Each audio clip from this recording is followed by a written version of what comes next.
light, please.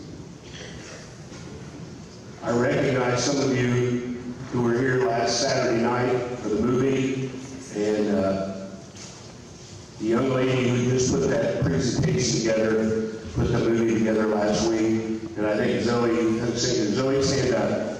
She deserves a round of applause.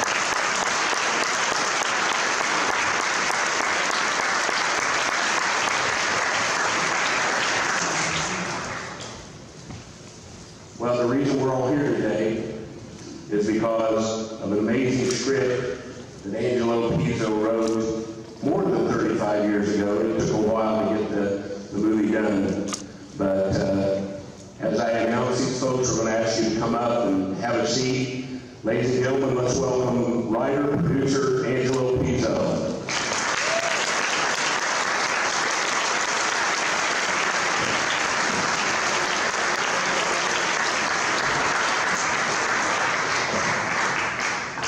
Number 43, Wit Butcher, Brad Boyle.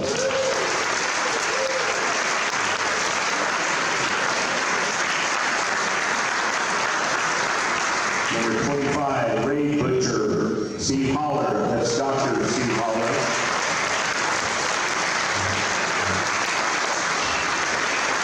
And you'll not all of you compliment. I thought you needed no practice. And also, Dr. Holler, where's the little boy going to get a tooth pulled after the thing? Where do you go? There he is, right there. We're going to have a tooth pulling right here today. Buddy Walker, 14, Brad Long.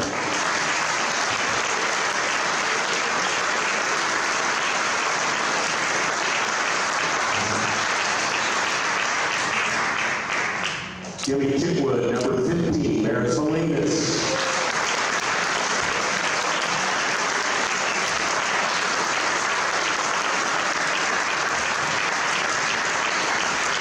Now this last one I'm going to have to tell a little story about. Roger Hamilton, the little boy who shot at him in the movie, lives just a few blocks from here. And I was sitting talking with him, and he related a story that I cannot pass up. I asked him what it was like to be taken from third grade to come over here and shoot. He said, they just told me to keep shooting until they told me to stop. Well, obviously he had on white tennis shoes. That didn't match Hickory, so they had to come up with black tennis shoes. Well, the way it worked out, Gene Hackman pulled black socks all over the top of Roger's shoes.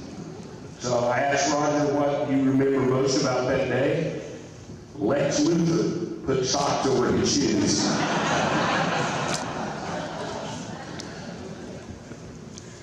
This has been an incredible experience for us here. It's hard to believe that after 35 years, the amount of people who come to the Hoosier Gym to cross it off their bucket list. We try to figure out a way to honor the Hoosier Players. And we came up with the idea, well, let's have a jersey retirement. And when you came in to the lobby, the wall that is blank on the south side, that's ultimately where these jerseys that you'll see presented go. And on behalf of the Hoosier Gym, it is our great honor to have these folks here, and we'll present jerseys. But first, we sent out a notice that if you were extra in the movie, please let us know. There were a lot of extras in the movie. I have to remember one specifically said I was in the 7th row of Hinkle Fieldhouse behind the South Bend bench. Are you here by any chance, the 7th row? Hinkle, no. Anyone who was an extra in the movie that did not play a part in the movie, please stand, be recognized. A round of applause, please.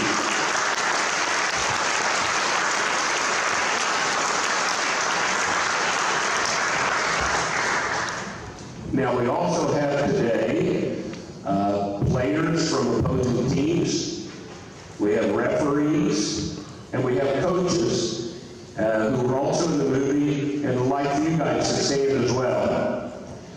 By the way, Gary Long at the back there lost a game to his son Brad in the movie. And remember that last second shot that almost went in? Right back there, a man shot it. So, and we had an official. Did you stand here? Did you stand? This is the only time an official will get applause, right?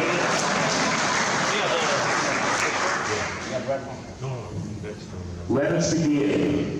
Angelo, I'm going to ask you to come up, and I'm going to have Angelo present the jerseys to each of the players.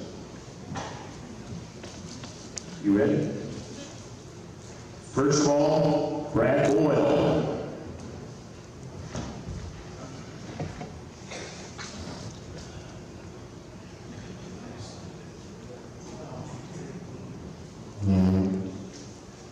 You keep that with you, and we'll take a picture after. You give it back to him now, for now. You're welcome.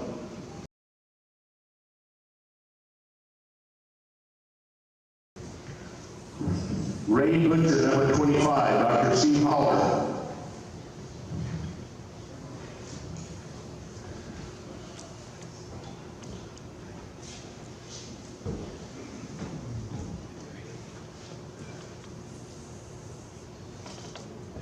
You're welcome. Buddy Walker, number 14, Brad Long.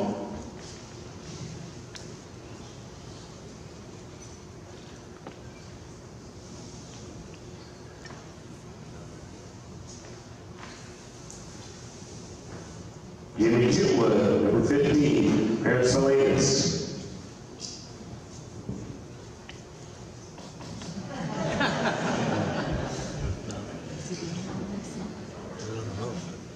Here's the only one we didn't do.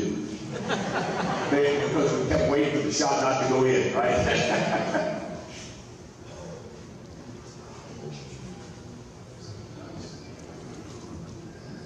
You're more than welcome.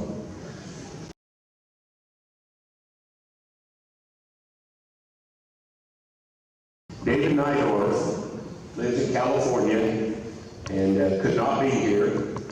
And he was kind enough to send us a video of his acceptance. So you'll play that video now.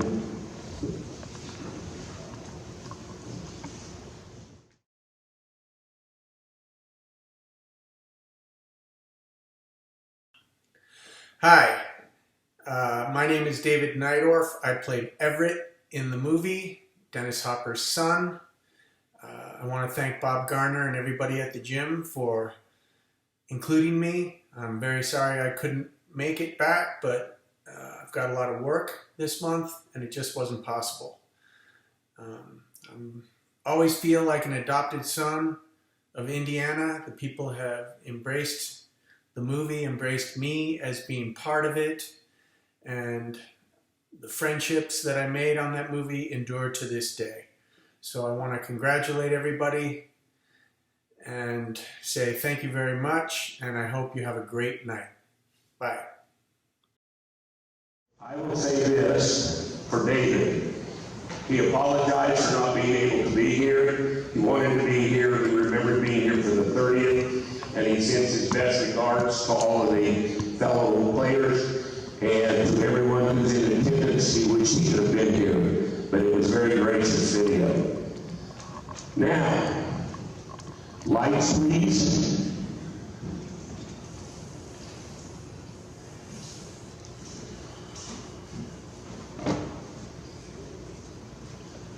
We're going to take some questions, and I will tell you this, that we'll do as many as we can. We also want to move to the autograph section as quickly as possible, because these gentlemen are all going to be honored at the picture game tonight as well. So who has the first question?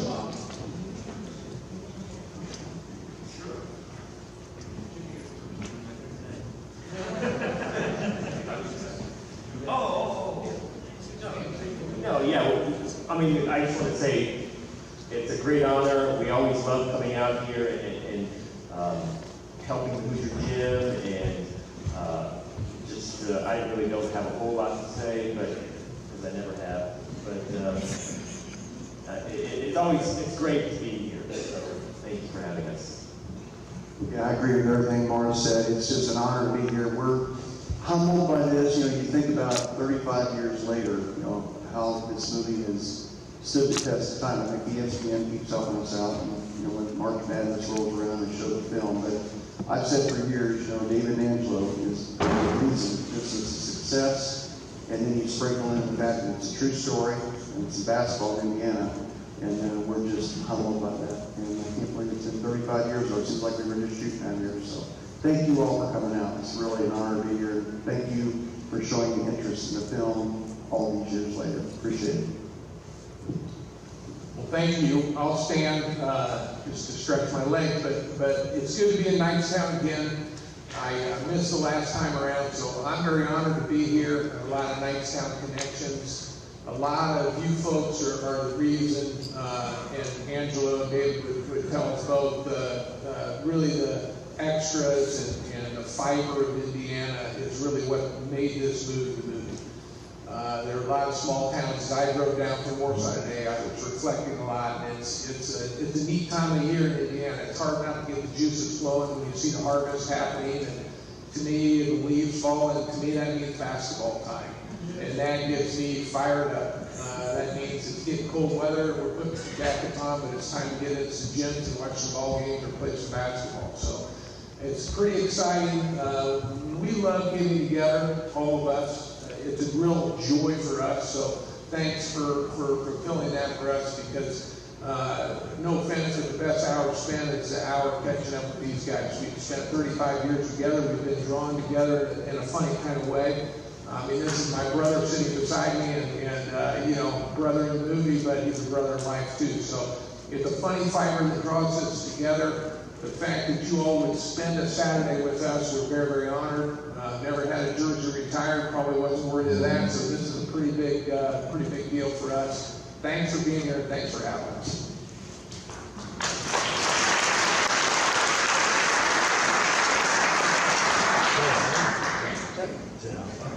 Thank you.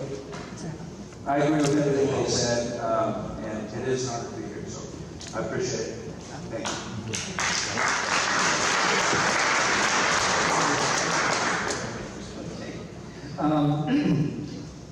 I always reflect when I come here. Of course, not just moments of memory, nostalgia, etc., but to think about this movie and the context. I've been in the business for close to 50 years, and what has happened with this film is really almost unprecedented. It just is way, way out of the normal.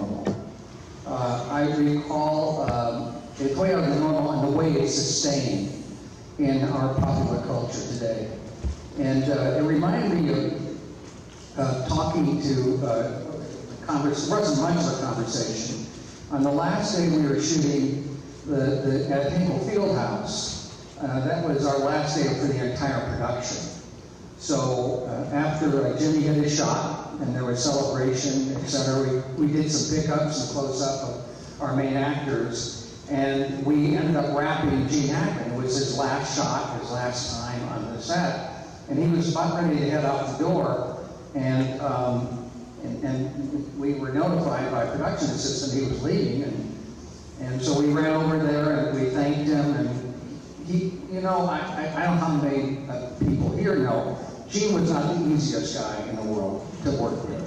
And he was not thrilled about his time on the film for a number of different reasons. And I don't think he ever really had faith that anybody was going to, I know he didn't have faith that this movie was going to be seen by very many people. And he said something to David and I that I have never forgotten, and I put this into context, and that is, he said, you know, I know this is your guys' first movie, and I'm sure you've learned a lot. This will probably be a great, you know, series of lessons for you in your future endeavors. He said, but you know, this film, like any other film or most of the films that are made in business today, your friends and family and maybe the people of Indiana will enjoy it or, you know, appreciate it. He said, but like most films, it'll, I'm sure, end up in the dustbin of film reels in history that no one ever knows about or ever sees. That was, and he said, I know you'll never forget it, but I hope that I have forgotten everything about my experience here by the time I land in Los Angeles. In about 3 hours. If I'm right about that, was Gene. So, by the way, so I have to add 2 other elements about Gene, just to put this in the context. We did have a lot of problems with sound with his dialogue because we were shooting with crowds. So we had to do what they call looping. He had to come in and voice over his, when he was talking in the gym. And he said that he wouldn't do it unless he saw the film improved, because he remembers being embarrassed by the film. And he, so we were looking for voice actors that sounded like Gene Hackman. We were sure he wouldn't come in. But then we got notified by his agent he was actually, he agreed to do it.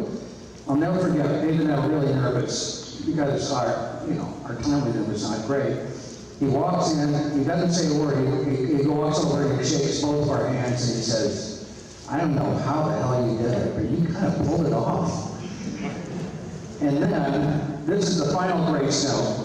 5 years, 6 years ago, before he retired to painting and writing novels in Santa Fe, he was asked, of all the roles you played in an interview, he was asked, of all the roles you played, what is the one that people in the public identify with you with? He said, that's easy, Coach Norman Dale.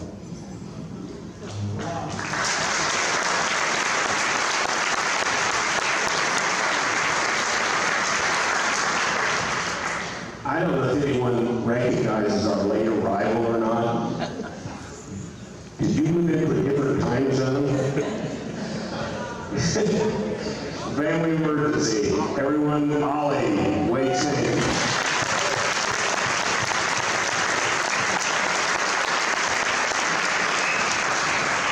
And I think all of the guys want to come up for the last one. We saved this to last. I can remember talking to Angelo about all of these guys, and sort of the glue that kept the group together was Merle Webb, that are known as Kent Poole. And you'll notice up over on the board there, we have honored Kent in Hickory number 12 since the 30th anniversary reunion. And obviously he can't be with us, but his teammates are here to accept his jersey.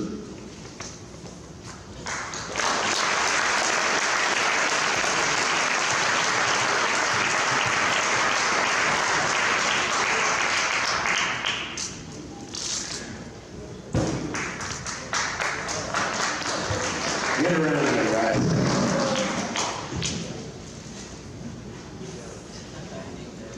Hard to believe they won a state championship.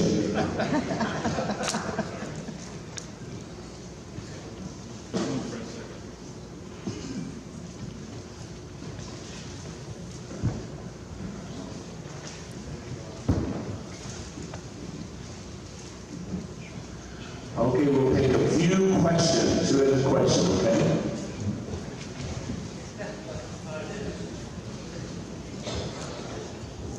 Yeah, this question is for Ollie. In the filming, when you made your second free throw, how many attempts did it take for you to make that second free throw?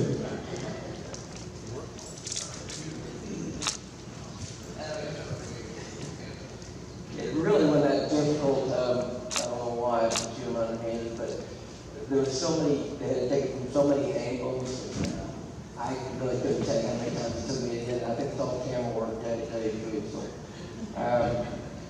I had to shoot many, many times just to get from different angles. I can tell you how many times it took me, I have no idea how to get that happen. Oh, come up here.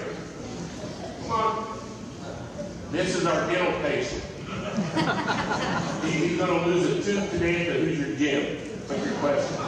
This one is also for Ollie.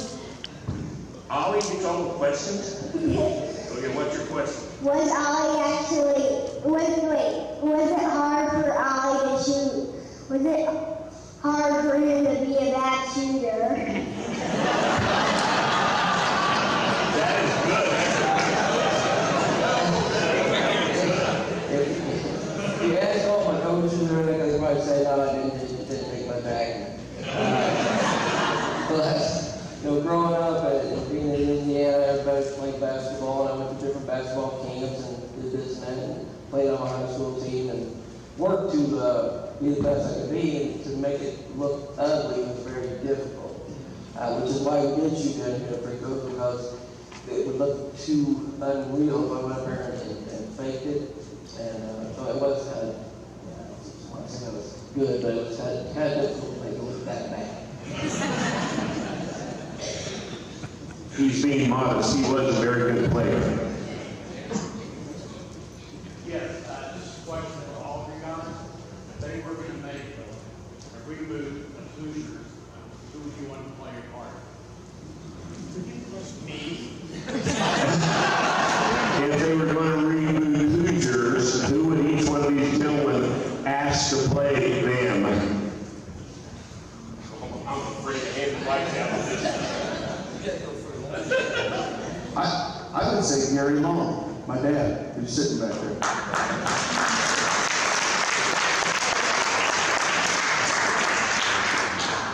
I guess I'd answer it this way. I'd answer the question by asking you a question. Were you disappointed there was not a Hoosiers 2.0? I don't think you can copy your original. Then there's your answer. I don't think any of us want anybody else to play.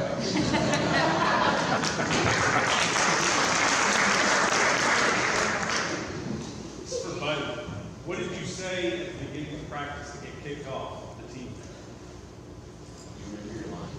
Yeah. Brad and I were talking about this actually before, because he was involved with me, and of course I act off, I'll get kicked out, take him with me. I just remember, if you listen carefully, it's a joke that involves a bullfrog. If you listen very carefully, you'll hear me say bullfrog. Brad, you remember really what I said? Was bullfrog. So, yeah, part of it is when that was just kind of off the cuff, just, I wasn't even sure he would be audible, but I remember thinking, it has to be realistic, I have to say something.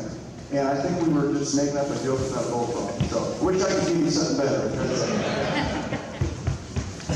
Young lady back here. Don't be shy. Oh, wait. She's got one of those counterfeit Hickory jerseys on. It's got Pacers on it. All right. This one is for Jenny. At the beginning of the movie, when you were shooting hoops at the field, you were making everyone, and then Coach Norman said, I don't care if you are on the team or not, you missed a shot. Did you mean to miss that one? So, that was my first scene with Gene Hackman. I was incredibly nervous to get out there. I remember it was late in the day. It was just starting to rain. And I'm going, yes, it is fun. But no, David and Angelo said, let's shoot it. So I was very nervous. I wasn't listening to a word he was saying, and I was just concentrating on shooting. And then when he stopped talking, I thought the scene was over. So I stopped concentrating and I missed it. It worked out well.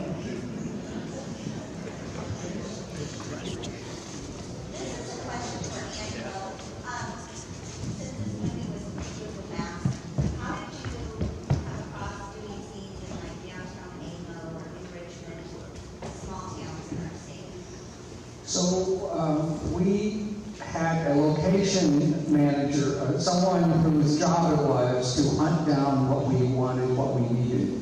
And the one proviso was that everything had to be within 60 miles of Indianapolis, where all of the, where everything was housed, where everybody was staying. So the travel time wasn't that great. So it was basically, we came here probably 4 months before we started shooting, and just went all over the state looking at gyms. And we found a couple of them that were not within the 1 hour time driving range. And then we actually found a town that had everything called Waveland. And they had a school, they had the downtown, they had the gym.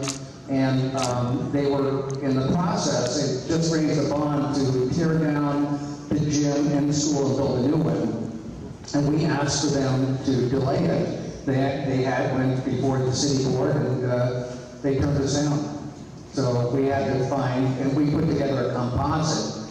Obviously the gym here, the downtown at New Richmond, and the school in Nineveh. So that's how we got those locations. By the way, the gym in Waveland is still standing 35 years later. They never tore it down. Okay. Go ahead, don't get in a fight over the mic. Was the glass real in the trophy case? Who knows what the glass was in the trophy? Can you guess what it is? It wasn't real glass. You're close. Rock candy. It was rock candy. That's what they use in Hollywood. It looks like breaking glass, and they use a sound effect, but you could pick that up off the floor and eat it. It was rock candy. That's what that was. Is that what Angelo served you for dinner that night? Probably. I don't know if they gave me let to do that, but yeah, I could do it. Did you have a question? That was it? Okay, he took your question. Couple more.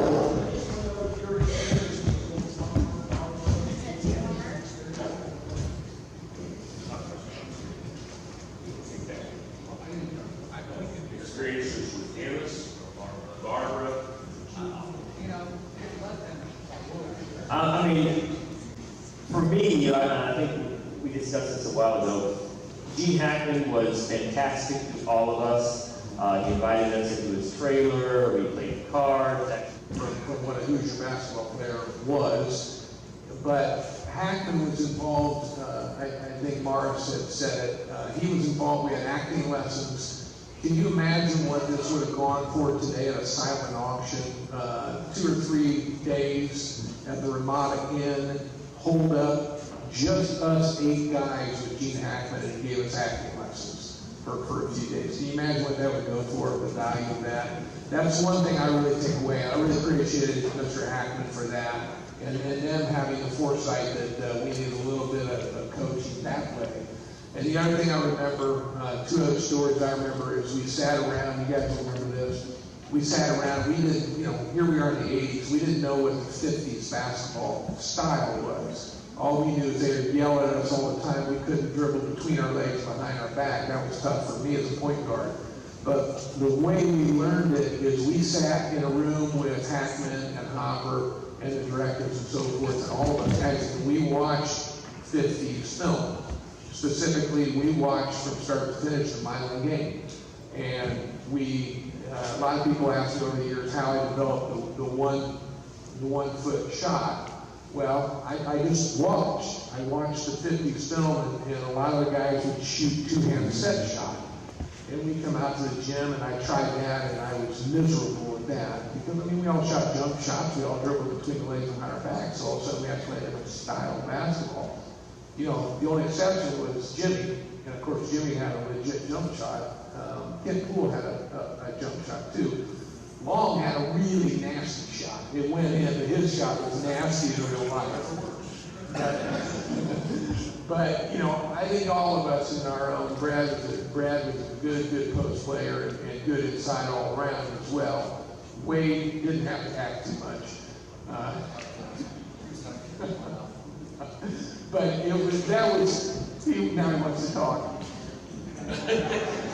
But that was fun being able to summarize. That was fun being able to watch film, and that was a good memory.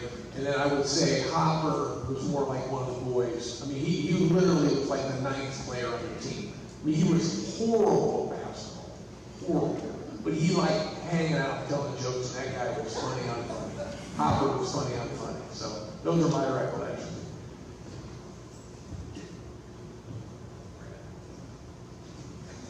Well, I don't want to go too deep into this. I mentioned Gene was going, I'm going to give him a little bit of an excuse. He was going through a difficult period in his career. He was also going through a difficult period in his personal life. He had a son who had committed suicide a year before we started shooting. After the success of the French Connection, he started like 6 movies in a row that just tanked. So we were the 7th, and he kind of took it out on us a little bit. Remember the first day we were shooting downtown New Richmond, he walked on the set and saw all of the barbershop personnel there, and he started screaming, "What the hell have I got myself into? This looks like dog patch. What is it? Where's Little Abner?" You know, and he really probably gave David a harder time, the hardest time of all. He was constantly pushing him, berating him, and threatened to quit a number of times the first 2 weeks. He was respectful from me in terms of the script, because he came to the theater, and the theater, it's a tradition, actually a rule. You can't change any dialogue at all unless you get the writer's permission, and he followed up in that way, unlike Barbara Hershey, for example. And Dennis, but in Dennis's case, the struggle we had with him was that because of all the drugs and alcohol he did, 10 years of that 10-year period that you mentioned, he doesn't remember the 70s, and he couldn't remember lines. So he would get stuck, and then he would start ad-libbing. And it was actually great. Some of his ad-libs were better than anything I wrote, and we were grateful. Dennis's, Gene's attitude toward the movie and toward us changed when Dennis arrived from Wilmington, where he was shooting Blue Velvet. And the one thing about Dennis that we all remember is he was a very sweet man. He had a lot of vulnerability, but he was also hysterical. And it was the first time I actually ever remember seeing Gene laugh or smile. Is when he sat next to Dennis, who constantly had him going on the bench. So thank God for Dennis in so many different ways. Barbara was just, she was just a pain in the butt the entire time, honestly. She complained about everything and told us many times she didn't like the script, she didn't like the part. The only reason she took the job was because she wanted to work with who she considered the greatest working actor at the time, Gene Hackman. So, but honestly, she pulled it off. I think she did a great job, and I'm grateful. I'm grateful that it worked out.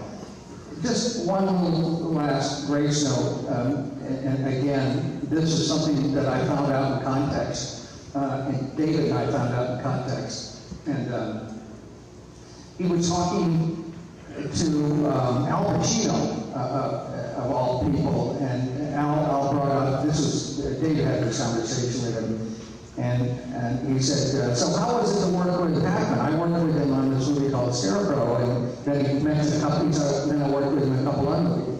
And David said, well, he created such tension on the set. He was always like, we called him the Black Cloud. Because wherever he went, it was like, oh my God, here he comes again. And Al started laughing and said, well, that's the way he is on all the sets. He loves to create negative energy. That's how he gets going, how he feeds off of it.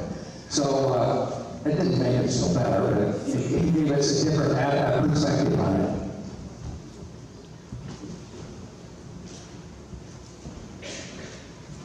I add one thing here.